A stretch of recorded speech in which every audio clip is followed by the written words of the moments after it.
ভাইয়া, এই যে আমরা এখানে এসেছি দেখতে পাচ্ছি যে অনেক কৃষক কিন্তু কাজ করছে। আপনারই তো জমি এটা? আমার নিজের, আমার বাবার জমি।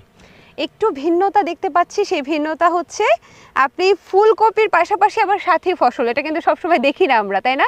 জি। আচ্ছা, তো এখানে কি কি সবজি চাষাবাদ করছেন আপনি? অলওয়েজ রেডি থাকুন গ্রামীণ ফোনের মান্থলি প্যাকে, এক প্যাকে 1 মাস। এই জমির মধ্যে আমি দুইটা চাষ করছি, একটা হচ্ছে মরিচ, একটা হচ্ছে ফুলকপি। ফুলকপি হচ্ছে এটা 70 দিনের বয়সী, আর মরিচ হচ্ছে দীর্ঘবায়ী, মানে বেশি বয়স। যখন আমি ফুলকপিটা কেটে ফেলবো তখন মরিচটা আমার দীর্ঘদিন থাকবে, 6 মাস 9 মাস 1 বছর থাকবে, যদি আমি সুন্দরভাবে এই কীটনাশক ব্যবহার করে রাখতে পারি। এই ফুলকপির কারণটা হচ্ছে যে মনে করেন অন্য ফুলকপি লাগালে আমার 100 দিন 120 দিন এভাবে যেত, আর এটা হচ্ছে মালিক সিডের হোয়াইট মাউন্টেন।